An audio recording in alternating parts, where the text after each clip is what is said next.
Salam alaikum, bonjour tout le monde. Donc bienvenue à nouveau. Toujours dans la suite de la correction de l'exercice relatif au choix de mode de financement avec la méthode bien évidemment des décaissements réels. Donc jusqu'à maintenant, nous avons vu deux méthodes de financement, deux coûts, le coût de l'emprunt et le coût du crédit bail. Dans cette vidéo, Inch'Allah, nous allons voir le coût des décaissements réels relatifs aux fonds propres. Voilà. Donc toujours, nous allons travailler par Excel pour faciliter la tâche, pour faciliter le calcul. Donc voilà. Juste à titre d'information, à titre de rappel pour les gens qui n'ont pas suivi la correction de l'exercice précédent, voici l'énoncé. Donc nous avons un projet d'investissement avec un certain nombre de caractéristiques, un montant hors taxe de 5 000, l'amortissement il est linéaire sur 5 années, l'acquisition et la mise en service c'est au début de l'exercice numéro 1, et nous avons plusieurs choix, soit le financement par un financement intégral par emprunt, un financement par un crédit bail, un financement par les fonds propres ou bien un financement mixte. Ça veut dire 50% par l'autofinancement et 50% par emprunt. Donc, il fera l'objet de la prochaine vidéo, Inch'Allah. Donc, dans cette vidéo d'aujourd'hui, nous allons étudier uniquement l'impact de choix de mode de financement par les fonds propres. Voilà. Donc, on rejoint l'Excel. Ici, qu'est-ce que je vais mettre? Je vais commencer par le calcul des dotations aux amortissements. Donc là, je vais mettre dotation aux amortissements, puisque le montant de l'investissement s'élève à 5 000. C'est hors taxe, toujours il faut faire attention. On calcule l'amortissement sur le montant hors taxe et non pas TTC. Bien sûr, c'est la TVA irrécupérable. Si elle n'est pas récupérable, on doit calculer l'amortissement sur le montant TTC. Donc ici, je vais mettre 5 000 égale 5 000 divisé par la durée de vie qui est de 5 directement, puisqu'il s'agit de l'amortissement constant, linéaire. Voilà. Donc ça, c'est la dotation. Mais la dotation, pourquoi j'ai mis ici les dotations? C'est juste pour calculer ce qu'on appelle l'économie d'impôt sur dotation aux amortissements. Ce n'est pas un décaissement. Les dotations aux amortissements, ce ne sont pas des charges décaissables. Ce sont des charges calculées qui sont là pour donner un avantage fiscal pour l'entreprise. Et par conséquent, je vais utiliser uniquement les dotations aux amortissements juste pour calculer l'économie d'impôt. Donc, un trait, comme ça. Et je vais mettre ici économie d'impôt. Économie d'impôt avec moi, ça veut dire c'est un avantage. Économie d'impôt sur dotation aux amortissements. Je vais mettre par abréviation.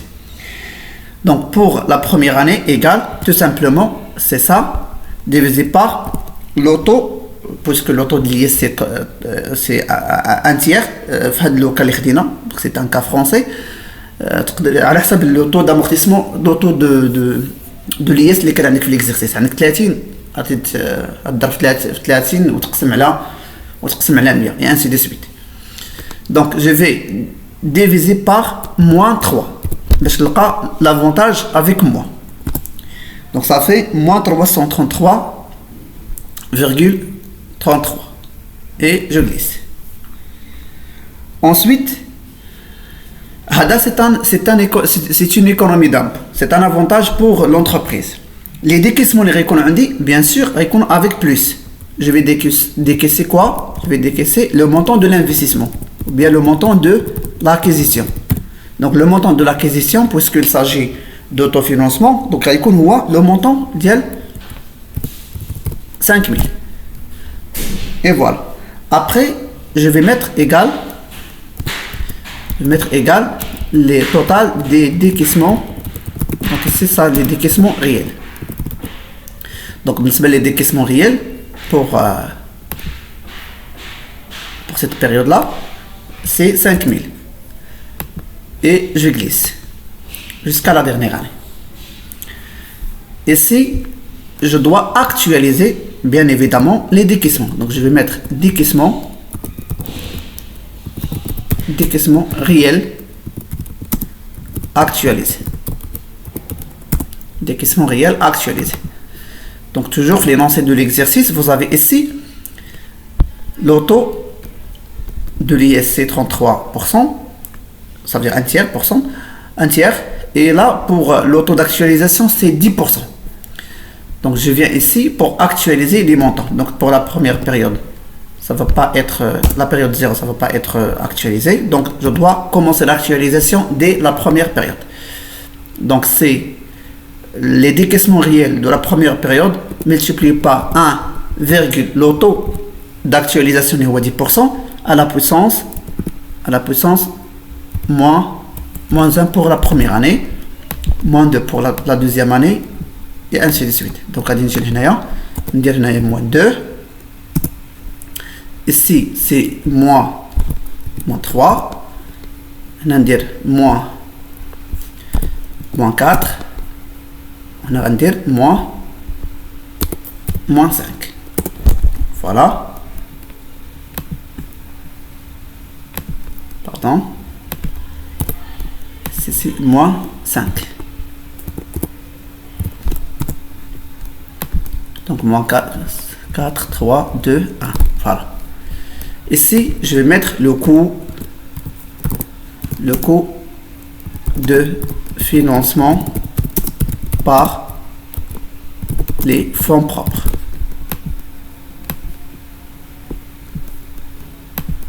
C'est bon? Donc, on a rendu le total. Le total à partir de la période 0 jusqu'à la période 5. On dit entrée. Donc, à t'atteindre 3736,40. هذا هو le coût de financement relatif de choix ديال هذا le financement ديال هذا le projet par les fonds propres. Là, رجعنا للكريدي باي لقينا في الكريدي باي. Donc je vais mettre le coût de financement par crédit باي. بالنسبه للناس اللي ما شافوش هاد لا فيديو راه كاينه في لاشين يرجعوا ليها راه كاين لا كوريكسيون كومون اون ا تروفي سا. دونك غادي ندير لو توتال ديال هنايا. دونك بالنسبه لو كريدي باي لقينا فيه 4816. بالنسبه لو فينونسمون لقينا فيه 3736. دونك بالنسبه غير هاد الجوج هادو مازال ما ساليناش بالنسبه لو فينونسمون ميكست وغادي نشوفوا ديال لومبران راه ديجا حتى هو كاين في لاشين. غنديروا ان طابلو كومباراتيف pour choisir. Mais jusqu'à maintenant, si on veut comparer le coût de financement par crédit bail ou le coût de financement par les fonds propres, on trouve que le financement par les fonds propres, elle est avantageux par l'entreprise parce que il va nous donner le coût le moins élevé. Donc avec 3736. Donc غادي نتوقفوا عند هذا الحد ان شاء الله. وفي لا فيديو بروشين غادي نشوفوا l'impact ديال لو شوا ديال لو فينانسمون ديال لو بروجي ديالنا par un financement mixte. غادي نشوفوا 50% par autofinancement comme vous avez ici. Financement mixte, ça veut dire 50% par autofinancement ou 50% par emprunt. وحتى هما نديروا ليهم les décaissements réels ديالهم ونديروا l'actualisation et on va choisir en fin de compte lequel entre les 4 modes de financement les récoltes un impact positif ou les récoltes un coût moins élevé pour l'entreprise ou les غادي نديروا به le financement ديال هذا البروجي ديالنا. Donc je vous remercie et je vous invite à partager et à liker la vidéo إلا بطبيعة الحال اللي استفدتوا منها et de la partager avec vos amis. Et à la prochaine, Inch'Allah.